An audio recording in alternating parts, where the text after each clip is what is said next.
The DEI stuff specifically, I think, has obviously massively backfired for Democrats over this last year specifically, and Trump has done a fantastic job with that.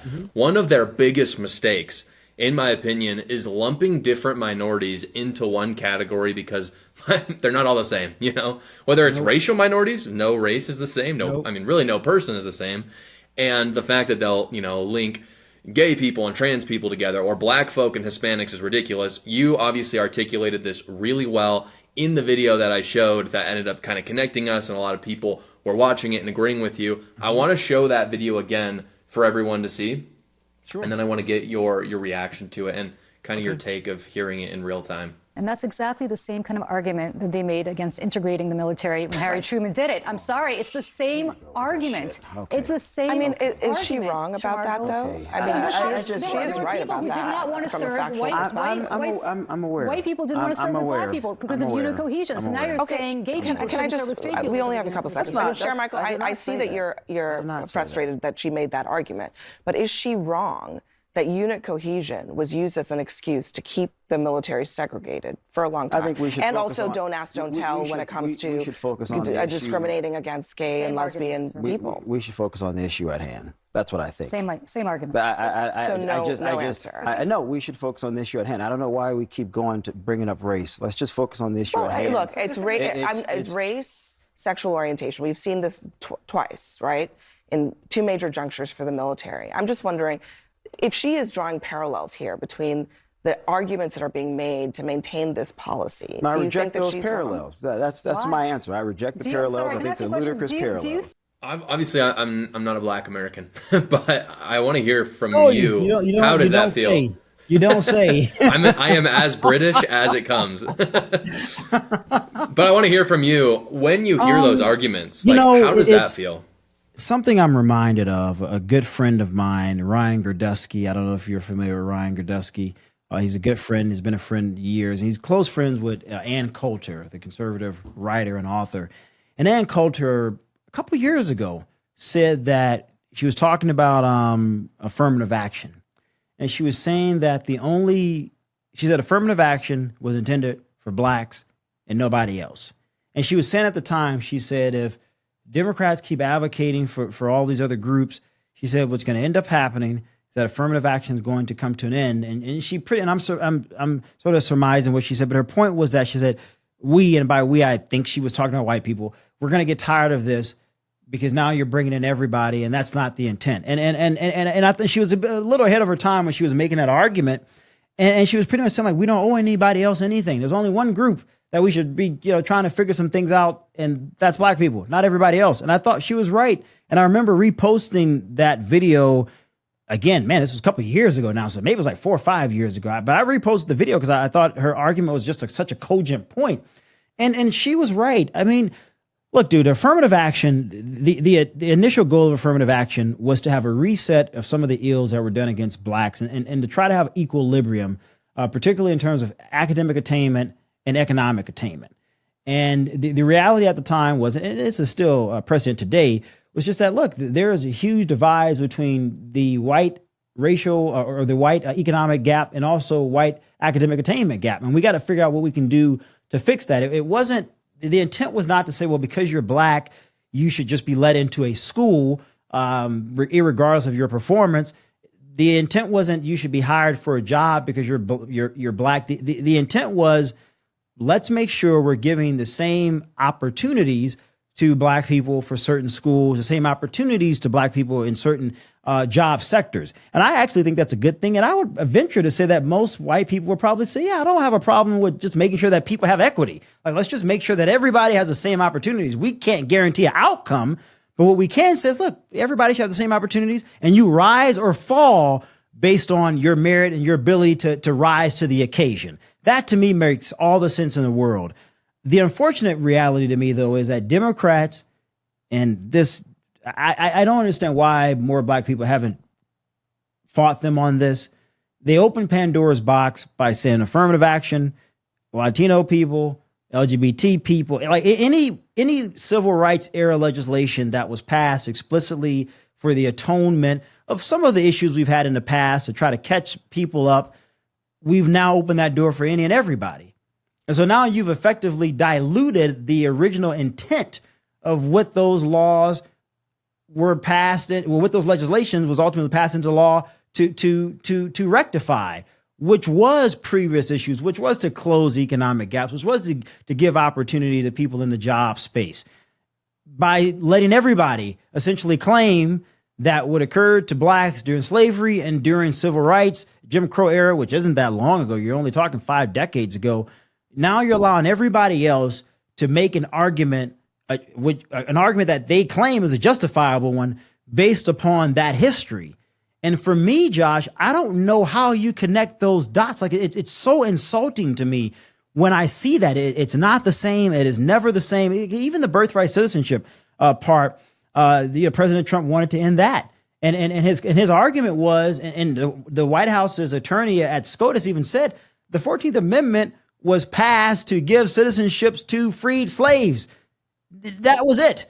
Not everybody else. It was literally to correct the notion that, what was it? I think Dred Scott, where it's like, blacks are 3/5 an individual. They have no rights. So it's like, okay, yeah, we'll give you a little bit of rights, but you would never be recognized as citizens. And so the 14th Amendment was an attempt to correct that. And it was a damn good attempt to correct that. I think we'd all agree. So how then do you fast forward 150 years later and say, if you're a Latino person, you come into the country, you have a child, the child is now an American citizen, anchor babies. Or if you're from a country in Africa, or hell, even if you're from Sweden, I don't particularly care what the ethnicity is, and I want to be clear about that. Those individuals, irregardless of the race, should not, or regardless of race, I should say, regardless of race, should not be able to make a claim for citizenship based on the 14th Amendment, when the 14th Amendment was solely passed to correct one particular thing pertaining to slavery. And so to answer your question about, diversity, equity, and inclusion and affirmative action in general, I think by muddying the water, I think a lot of people, even people that I know who will say, like, yeah, I think we should have equity, like we should give opportunities to everybody, are now saying, but Shermichael, this isn't really the same when everybody's making the same argument to this claim, when they don't have any right to this claim. So we're just going to end it. We're just going to end it. And so for Democrats, I think they honestly, man, cause some harm in some ways to some black people who might still require some additional help to try to climb the ladder a little bit. And I think that blame is on them. Like example, we just talked about this on Abby's show on CNN. San Francisco is now trying to get rid of grading students because they're saying it's about equity. And I said on the show, well, this is what George W. Bush said. This is the bigotry of low expectations. And this goes to my point. Equity is about making sure we have an opportunity, regardless of what you look like, where you come from, what you believe. I'm okay with that, Josh. I'm okay with saying Josh should have the same opportunity as my friend who's black or Latino. Now, if Josh is better than my friend who's black and Latino, then Josh is going to do better, and he should do better. If my friend who's Latino is better than Josh and my black friend, then that person should do better. And if my black friend is better, you get the point that I'm trying to make. But what we're not going to do is say that we're going to guarantee that everybody should have the same success, because you can't, Josh. Our intellectual faculties are different.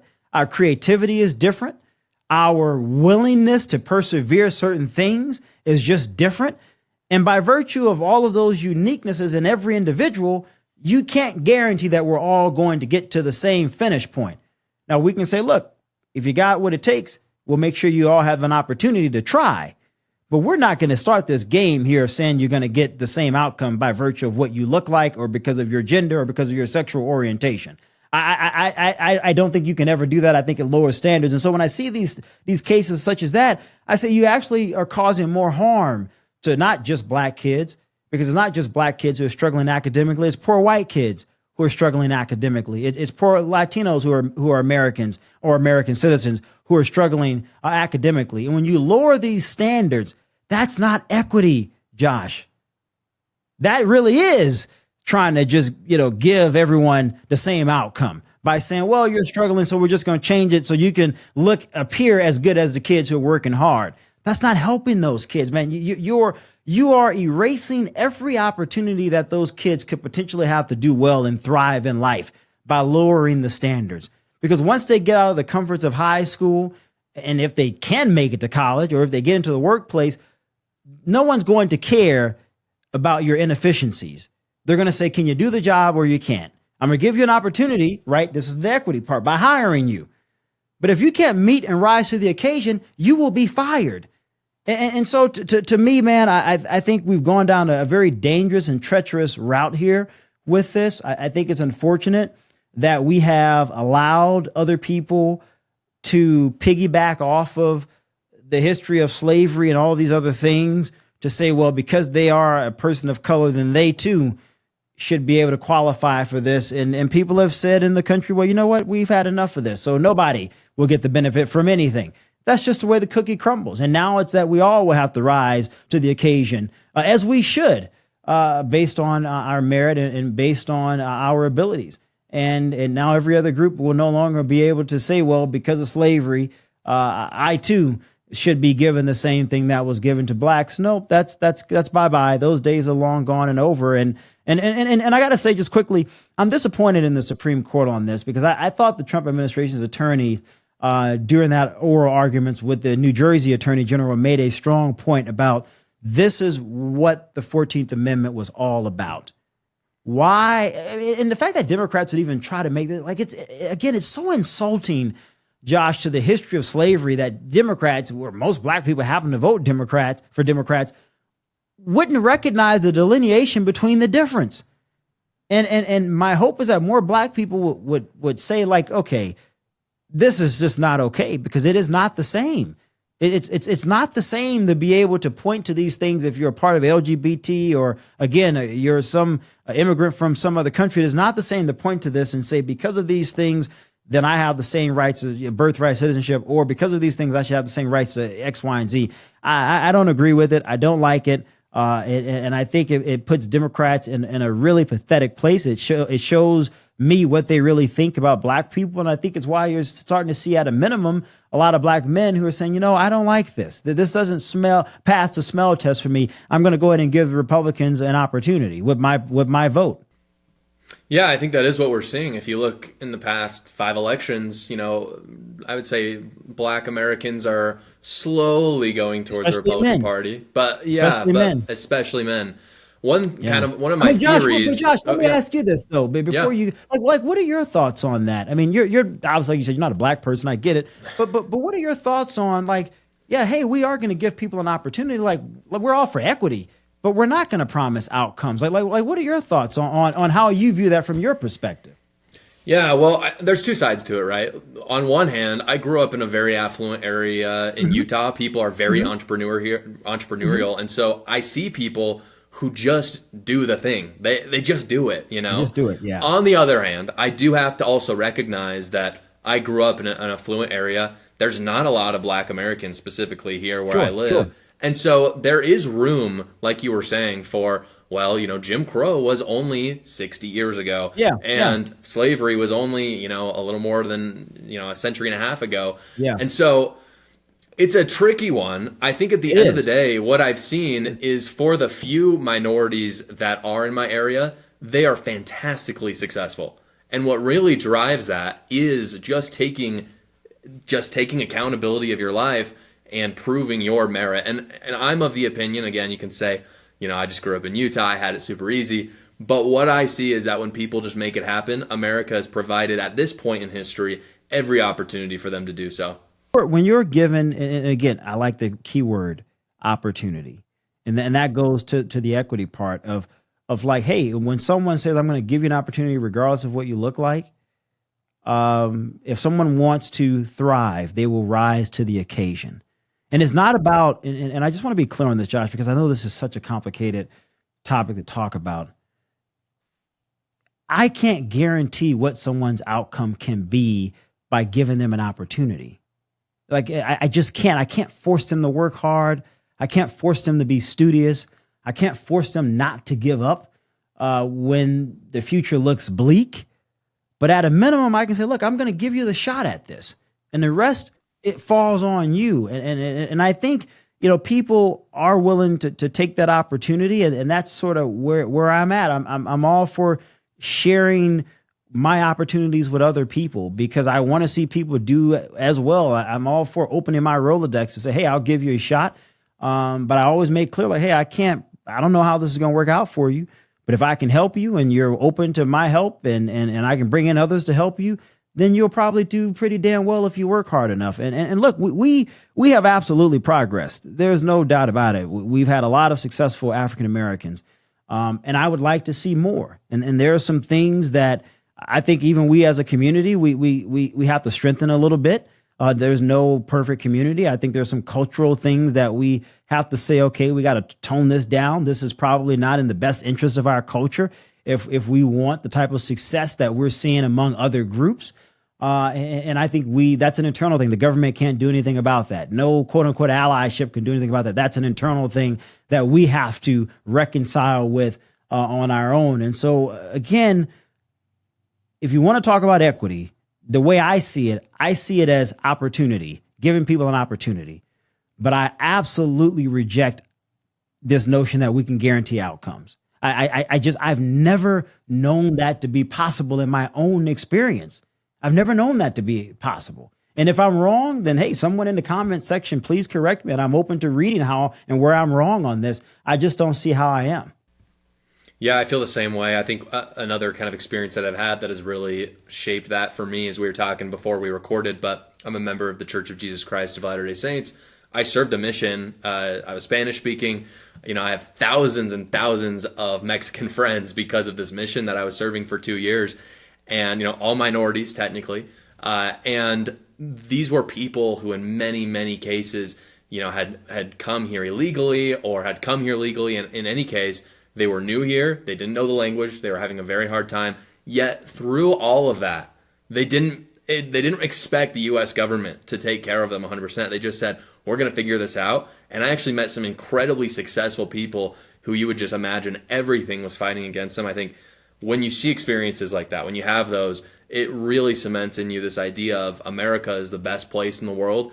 And even if there are hard things that happen, and even if there might be some injustices throughout history, at the end of the day, it's as you say, you cannot guarantee an outcome for someone. You can only give them the opportunity.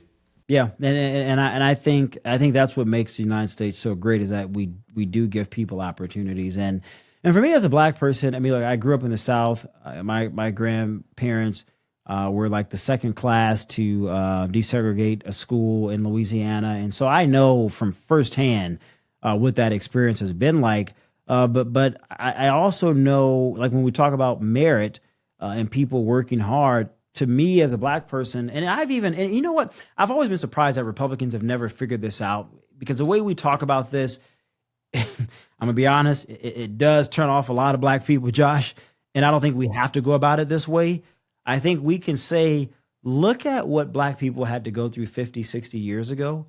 And you have black lawyers, you have black doctors, you have black teachers, you had black people who were becoming business individuals. And they did all of those things despite insurmountable odds, Josh, things that I can't imagine today as a young black man in 2025. Imagine how smart you had to be, the due diligence you had to do. No one gave you anything in those days, man, because most of the times they didn't even want you at the schools or on the job in the first place. And so the type of perseverance one had to have in terms of what their personal individual ethos was about what they were capable of, think about that. That exists among black people. That's in you. We're simply saying we want to see that continued on today. And so I think there's a way for Republicans to message the black American experience. While it is indeed trifle with a lot of pain, look at what came out of the pain. That is a beautiful part of the American story in and of itself, of how America came out of pain to earn its freedom, and the deaths that we had from Britain to the Civil War to keep the Union together. Look at what we had to go through as a country to get to where we are. Black people have a unique history that's very similar to the history of the country in terms of what you had to overcome to get there. And so if I were the Republican Party and I were to communicate to black people, I would simply say, when we talk about merit, we're simply trying to say that people should get to a place of where they are because they have worked hard, they've gained it, they've earned it, no one gave anything to them. And we're not saying that black people aren't capable, but we know you're capable, and we know black people are capable despite very challenging odds. We merely need to look just 5 decades ago.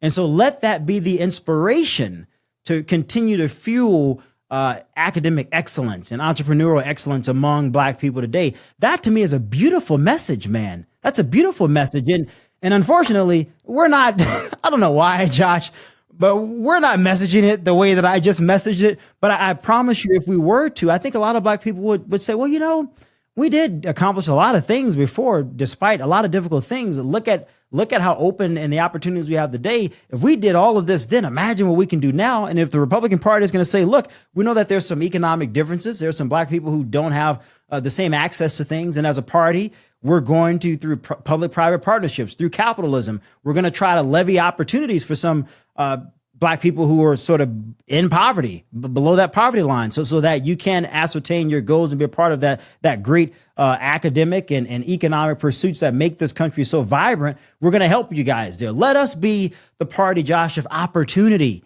And we're going to build upon that opportunity based upon the history of black people in the past, because we know what's possible, versus what the Democratic Party says, which is that because of what happened in the past, the only way you can achieve and succeed and thrive to your pursuits of success is if we hold your hand every step of the way. The Republican Party message should be, that's not what we're going to do, because we recognize black people need autonomy. We recognize what you're capable of because of what you have accomplished in the past. We want to unlock that when we talk about merit, because we know that you want your children to reach success at every height, and we want to help you get there.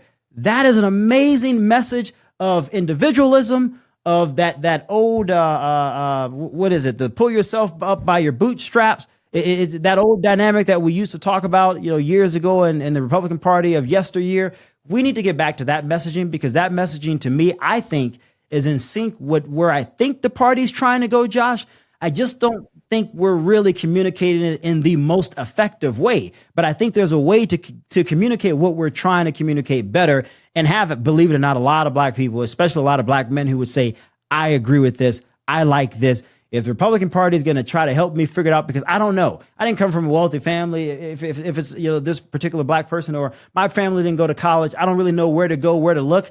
There's things that I guess should make it a little easier, but I need a little guidance. And then if the Republican Party is saying, well, hey, you come on over here, we're going to help you, we're going to guide you, we're going to make sure that you have the opportunities to make yourself studious enough to succeed. That is the Republican Party. The Republican Party is a party of opportunity if you work hard enough to earn it.